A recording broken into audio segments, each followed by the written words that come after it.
The first sign that something was wrong wasn't the letter on my doorstep. It was the silence in the neighborhood.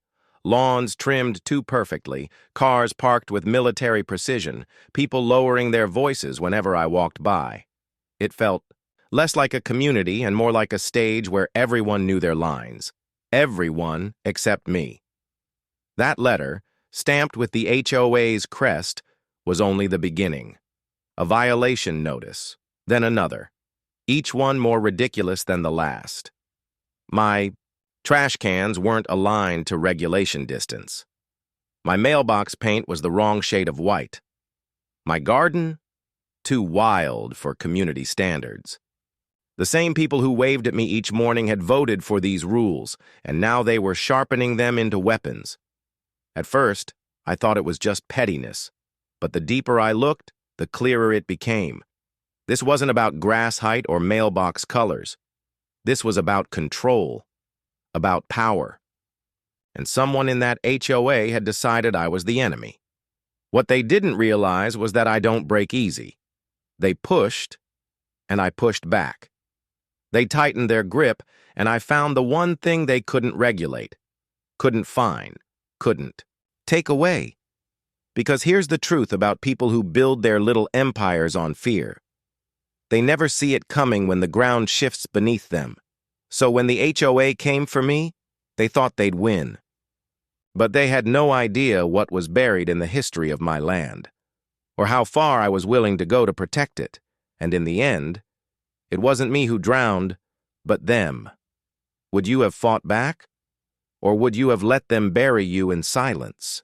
Before the conflict, life here was quiet, almost too quiet. My family and I had moved into the neighborhood chasing the same dream as everyone else. A safe place to raise kids, a patch of grass to call our own, and neighbors who waved when you passed by. The houses lined up in neat little rows, each with manicured lawns and freshly painted shutters, like something straight out of a brochure. From the outside, it looked perfect, and for a while it was. Saturday mornings meant the sound of sprinklers clicking in rhythm across the cul-de-sac. Children rode bikes in circles, their laughter echoing under the wide Texas sky. Neighbors swapped recipes over fences. There was an ease to it all, the kind of routine comfort that makes you believe nothing could ever disturb it. Our own home wasn't the largest on the block, but it sat on land that mattered. Land my father had worked before there were subdivisions, or HOAs. He used to say, "Land remembers who tends it." I didn't understand what he meant back then, but his words lived under my skin like roots waiting for rain. That land had history in it, history deeper than any line drawn on a plat map or filed at the county clerk's office. When the HOA first welcomed us, it seemed harmless. A smiling committee dropped off a packet of rules and bylaws, speaking in the sing-song tones of people who think they're being helpful. They called it community standards, guidelines for lawn height, fence colors, mailbox styles. At the time, it felt small, even trivial. Why fight over paint swatches when life was peaceful? But little things have a way of growing teeth. I began to notice it in whispers at neighborhood barbecues, where conversations about weather or football drifted into warnings. "You'll want to trim that hedge before inspection week." "Better. Make sure your trash bins are pulled in by 7 sharp. The rules weren't just suggestions, they were gospel, and everyone knew it. For months I tried to play along. Our lawn stayed tidy, our fence freshly stained. I even repainted the shutters when I heard they weren't in line with the community palette. It felt ridiculous, but compliance was easier than conflict. I told myself it was the cost of harmony, but harmony here was fragile. The first real crack came when I planted a small vegetable garden along the edge of our lot. Nothing dramatic, just tomatoes, peppers, a few rows of beans. It reminded me of my father, of the way he'd feed the neighborhood during lean summers when rain didn't come. That soil had always given back. To me, it was tradition. To the HOA, it was a violation. The letter arrived 3 days later. Non-compliant landscaping, a $75 fine, I laughed at first, thinking it had to be a mistake. Surely no one cared enough to penalize a few tomato plants, but they weren't joking. The garden stayed. Another letter came, this one colder, a threat of legal action if I didn't restore conformity. I tried to reason with them. Sent. An email explaining the history, even offered to put up a small fence around the garden to make it tidier. Their response was short, remove it or face escalating fines. That's when I began to understand what kind of machine I was up against. The HOA didn't care about gardens, mailboxes, or paint colors. They cared about power, about showing that no matter how deep your roots went, no matter how much history lived in your soil, their word was final.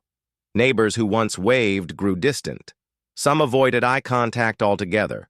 Others offered quiet sympathy, whispered words, like, "I'm sorry, but you know how they are." Fear had turned everyone into actors in a play, reciting lines they didn't believe but were too afraid not to. Meanwhile, I kept walking the land.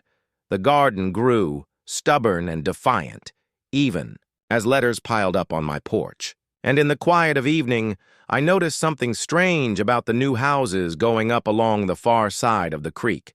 Construction crews worked fast, too fast. Wooden frames sprang up overnight. Concrete poured before dawn. 35 homes in total, all stamped with the same clean suburban design. The HOA boasted about it in newsletters, calling it an expansion of our community's vision. But I knew better. Those homes weren't just close to the creek, they were on my land. At first, I thought it was a mistake. Some clerical error, some misfiled boundary line. But when I pulled old deeds and maps from my father's safe, the truth sat there in black and white. That creek, the dam above it, the land stretching wide along both banks, it was ours. Always had been. And yet, without so much as a conversation, the HOA had signed off on selling it, building on it, claiming it as their own. I remember standing at the edge of the dam one evening, watching the sunset catch the water in a shimmer of red and gold. My father's words echoed, "Land remembers who tends it." I finally understood. The land doesn't forget betrayal. It waits. The garden had been the warning shot. The homes were the declaration of war. I didn't know it then, but the battle lines were already drawn, and soon the HOA would learn that.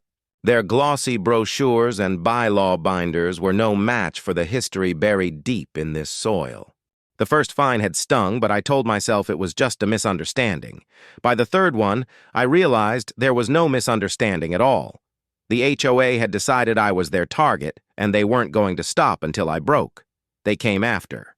The garden first. Every week, another notice.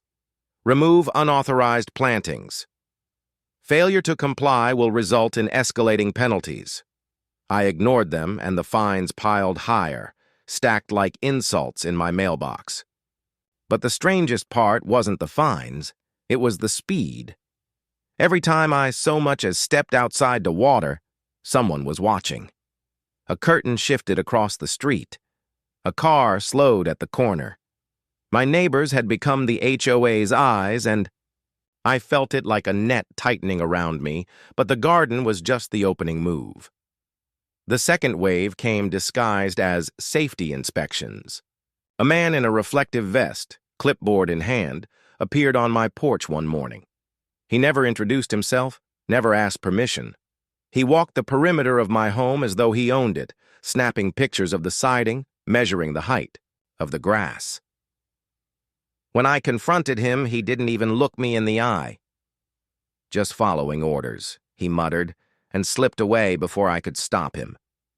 The letter that followed accused me of multiple violations.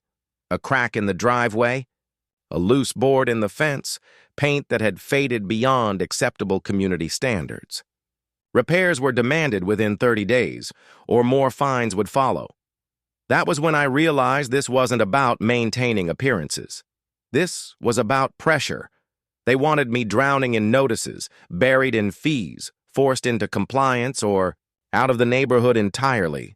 But I wasn't leaving. The deeper they pushed, the more I dug into the land's history. I spent nights at the county records office, unrolling maps that smelled of dust and ink, tracing boundary lines drawn decades before any HOA had existed. Every document told the same story: the creek, the dam, the wide stretch of earth along both banks. It belonged to my family. Yet the HOA had built their 35 homes there as if it were theirs. That discovery burned inside me, but I wasn't ready to show my hand. Not yet. Instead, I watched as they escalated again. This time, they targeted my livelihood. One morning, I came home to find a tow truck hooked up to my work truck, the driver explaining it was in violation of community parking rules.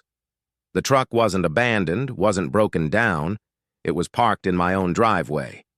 Still, the HOA had decided commercial vehicles weren't in harmony with neighborhood aesthetics. The fine for retrieval was more than most people's monthly mortgage. Neighbors saw the commotion, but no one intervened. Some shook their heads. With pity, others pretended not to see. That's when I understood the full extent of the HOA's power. It wasn't just rules on paper, it was fear. They ruled by example, and I was the example. I started noticing how others bent under that same weight. A family down the street ripped out their swing set overnight after a violation letter claimed it was too tall. An elderly widow sold her house after being fined for weeds in her yard, weeds she was too frail to pull. The HOA didn't just police the neighborhood, they preyed on it. And then, almost as if to drive the knife deeper, came the community forum. They held it in the clubhouse, a sterile room with fluorescent lights and folding chairs arranged in neat rows. I went, thinking maybe I could reason with them, maybe I could make the case for fairness. But the moment I stepped inside, I knew the truth. It wasn't a meeting. It was a stage. At the front sat the board, 3 men and 2 women, each with their binders and smug smiles. Behind them, a banner read, "Preserving our community, protecting our future." The irony made my stomach turn. When my name was called, I stood before them and explained the harassment, the fines, the unlawful inspections. I spoke calmly, but my hands trembled as I held up the deed to my land, the proof of ownership that stretched back generations. For a moment, I thought I saw flickers of doubt in the crowd, neighbors shifting uncomfortably in their chairs. Then, the board president, a man named Rick, leaned into his microphone and said with a smirk, "Perhaps you're mistaken. Property boundaries can be confusing." The room laughed. Not everyone, but enough. Enough to drown out the truth in mockery. I walked out that night with my jaw clenched, heart pounding, and a decision forming in my gut. They wanted to play games? Fine. But games can end. The next weeks blurred into a storm of conflict.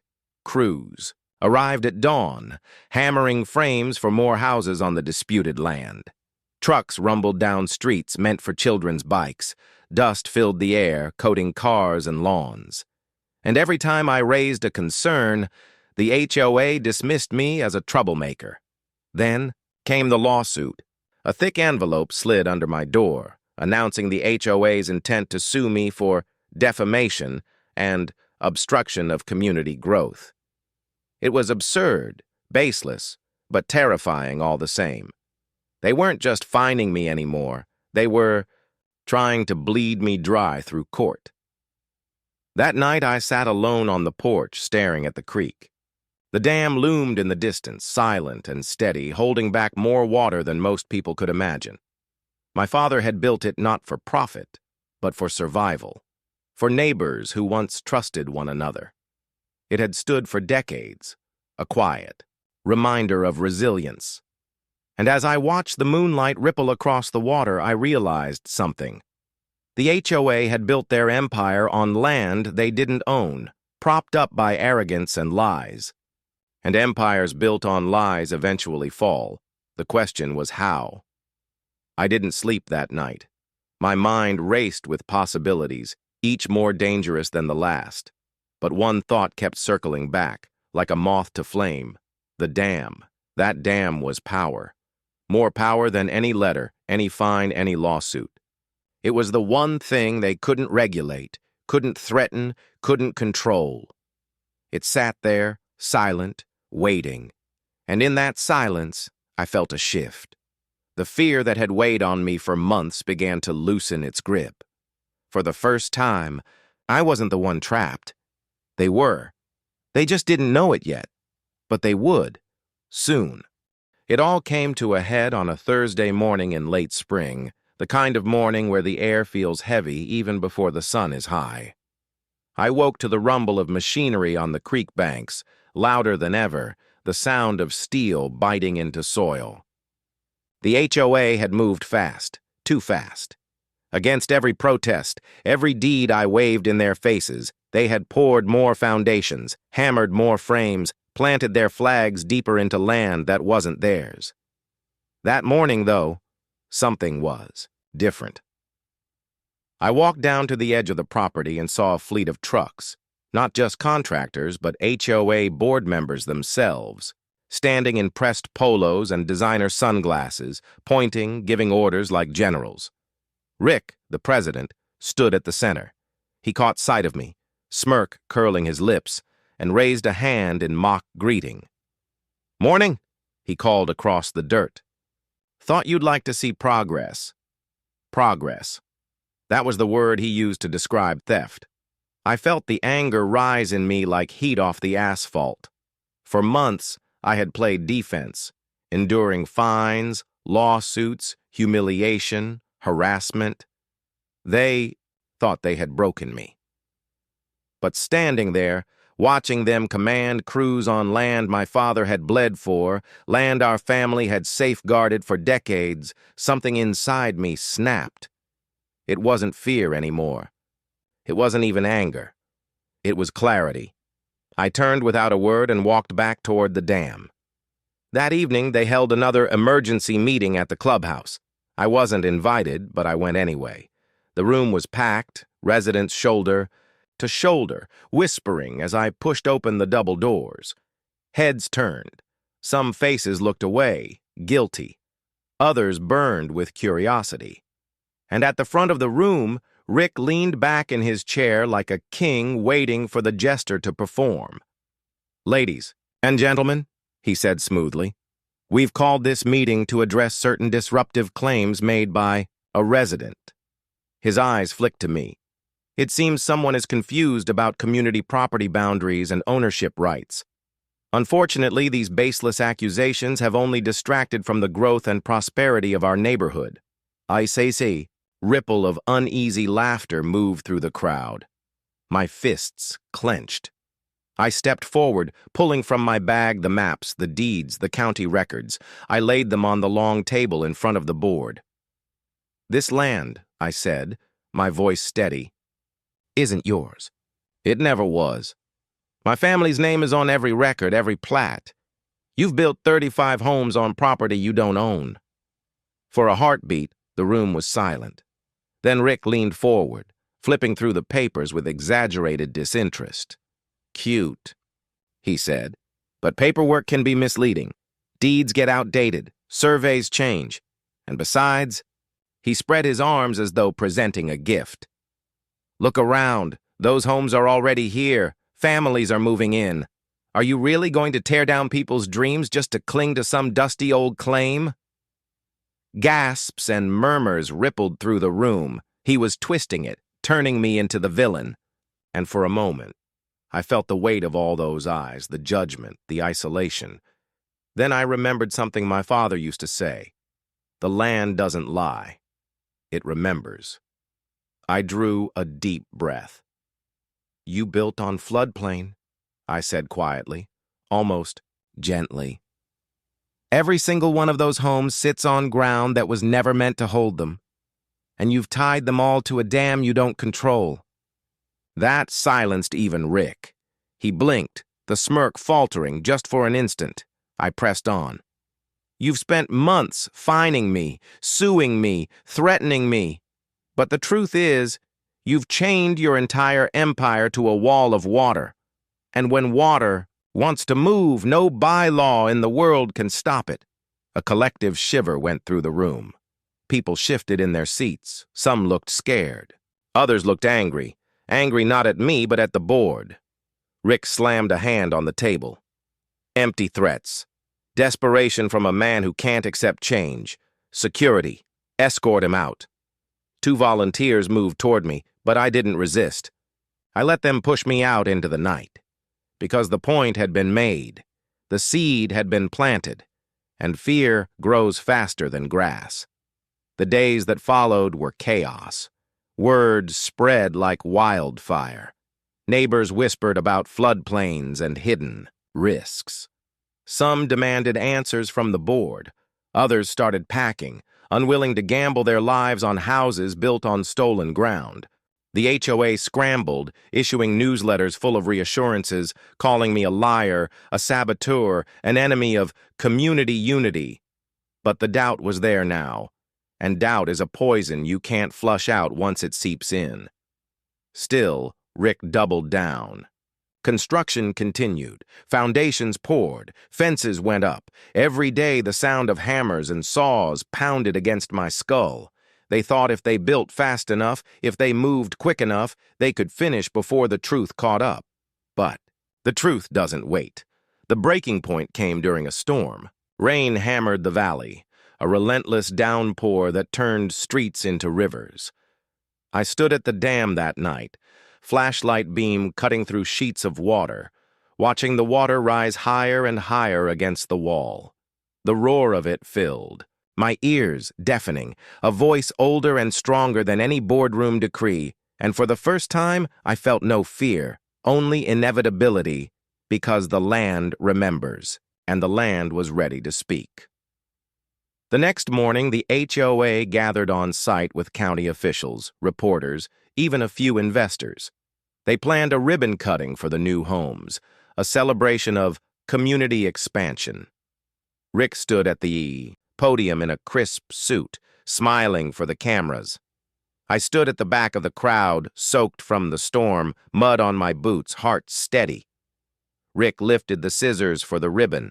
Cameras flashed, and then the sound hit first, a low, thunderous crack, rolling through the valley like the growl of the earth itself.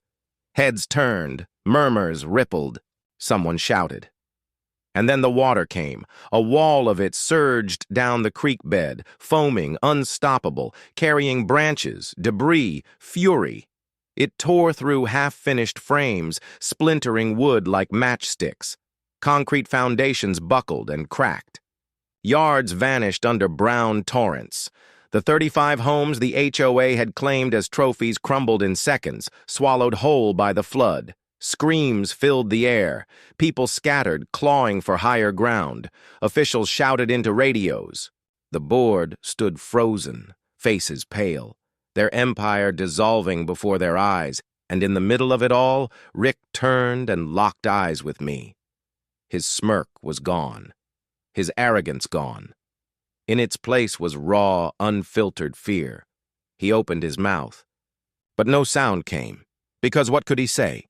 There are no fines that stop a flood, no lawsuit that holds back water, no rulebook that binds the land when it decides to take back what is its own. When the surge subsided hours later, the neighborhood was unrecognizable. Mud and ruin stretched where houses once stood. The ribbon lay trampled in the muck. And the HOA, the mighty board who once ruled with laughter and letters, were left speechless, exposed, their kingdom of paper washed away. I stood on the ridge above it all, rain still dripping from the sky, and felt nothing but silence. Heavy, final, undeniable silence. For months, they had tried to bury me, and in the end, it was them who drowned. Closing beat. The HOA thought power lived in rules and fines.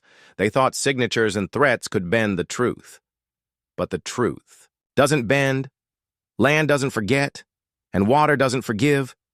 And when it came for them, it didn't ask permission. It just flowed. When the flood receded, the silence it left behind was almost unbearable. Not the silence of peace, but of shock. of a community stripped bare, left to reckon with what it had built on lies. The air smelled of mud and splintered timber. Where neat rows of homes had once stood, there were only fractured foundations, broken beams, and waterlogged furniture tangled in tree branches. The HOA's great expansion, their monument to power, had vanished overnight. At first, people stood frozen, staring at the destruction. Neighbors who had once whispered behind curtains now huddled together in the open, their faces pale with disbelief. Some cried, some cursed. Others simply stared at their ruined investments, their American dream reduced to rubble in a single storm-fed surge. And in the center of it all, the board members stood like statues. Rick's polo was stained with mud, his hair plastered to his forehead. The smug confidence he had carried like armor was gone, replaced with hollow eyes. For months, he had laughed at me, ridiculed me, threatened me. Now he stood silent, powerless, watching as the empire he had built on stolen land collapsed in front of his neighbors. No speech could save him. No bylaw could repair this. Within hours, county officials arrived. They waded through the muck, notebooks in hand, shaking their heads as they surveyed the wreckage. I saw them holding up maps, the same maps I had shown the board, and realized the truth was finally undeniable. The HOA had built on land they didn't own, land designated as floodplain, land tied to a dam they never controlled. By the end of the week, investigators swarmed the neighborhood. County clerks pulled deeds, surveyors redrew lines, lawyers circled. Like vultures, the story hit local news, then regional outlets, then national coverage. HOA builds homes on wrong land. Flood destroys 35 houses. The headlines spread faster than the water had, and with them came shame. Neighbors who had once avoided me now knocked on my door, not with fines or complaints, but with apologies. Some were genuine, their eyes heavy with regret for the silence they had kept. Others were desperate, begging for guidance, for a way to salvage what they had lost. But I couldn't save them. The land had spoken. The water had taken what it was owed. The HOA board fractured almost immediately. Lawsuits rained down on them like the storm itself. Families who lost homes filed claims. Banks who financed the builds demanded answers. Insurance. Companies denied payouts, citing negligence. And through it all, the board members turned on each other, scrambling to escape blame. I heard whispers. Rick trying to pin everything on the treasurer accusing the secretary claiming ignorance. Meetings devolved into shouting matches, then into disappearances. One by one, they resigned, their titles meaningless against the tidal wave of consequences. Rick was the last to go. He clung to the illusion of power, even as his neighbors shouted at him in the street, calling him a thief, a fraud, a liar. I saw him once, standing ankle-deep in mud where a row of houses had been, his phone pressed to his ear, voice trembling as he begged a lawyer for help. But no lawyer could stop what was coming. The law had been ignored too long, and now it had teeth. Federal investigators arrived within the month, expanding the probe from zoning violations to conspiracy, fraud, even racketeering. The HOA, once a symbol of control, had become a case study in corruption. For me, the weeks after the flood were strange. Vindication carries a heavy weight. Neighbors who had once feared me now looked at me with something else. Respect, maybe, or awe. Some kept their distance, ashamed of how they had turned their backs. Others offered help, small gestures like clearing debris or bringing food. But what mattered most wasn't the apologies. It was the land. When the water finally calmed, I walked the banks of the creek. The soil was damp, rich, scarred by the surge but alive. My father's words came back to me, land remembers who tends it. I knelt, pressed my hand into the mud, and felt the truth of it. The land had taken back what was stolen. Not for me, not even for my family, but for itself. The garden, against all odds, had survived. Mud-caked but unbroken, the tomato plants stood stubborn in the sun. It felt poetic, life pushing through destruction, roots holding fast when walls could not. I rebuilt the fence, not for the HOA, but for myself. Not as a boundary, but as a reminder. The neighborhood changed in ways none of us expected. Some families packed up and left, unable to bear the sight of what had been lost. For sale signs sprouted faster than weeds. Property values plummeted. The once perfect community became a cautionary tale whispered in real estate offices across the state. But those who stayed began to see differently. Without the board's grip, the fear lifted. Kids played in yards again, swing sets reappeared, neighbors painted houses whatever colors they liked. For the first time in years, people were free. Not because of bylaws, but because the weight of them was gone. I watched it happen from my porch, a strange mix of pride and sorrow filling me. The cost had been high, too high for some. But freedom always comes with a price. The lawsuits against me vanished overnight. The fines, the violations, the threats, all dissolved like paper in the flood. Lawyers who once sent me letters now sent apologies. The HOA, stripped of power, had no ground to stand on. But my victory wasn't in legal documents or public apologies. It was in knowing I hadn't bent. They had tried to break me, bury me in silence, drown me in debt and humiliation. And still I stood. Not because I was stronger, but because I listened to what they never could. The land. Months later, after the debris was cleared and the board disbanded, I stood again at the edge of the dam. The water shimmered under the evening. Sun, calm now, but never tame. I thought about everything it had taken, everything it had given back. And I realized something. The HOA had believed power came from control, from fear, from rules written on paper. But real power had never belonged to them. It belonged to the ground beneath their feet, the water they thought they could ignore, the history they tried to erase. As the sun dipped low, I turned and walked back toward my garden. The tomatoes had ripened, red against green, heavy with promise. I picked one, held it in my hand, and smiled. Because in the end, the land remembers, and so do I. So if you've ever been told to stay silent, to follow rules that make no sense, to surrender what's yours just to keep the peace, remember this. Control built on lies will always collapse. Maybe not today, maybe not tomorrow, but eventually. Because the truth doesn't bend, land doesn't forget, and water doesn't forgive.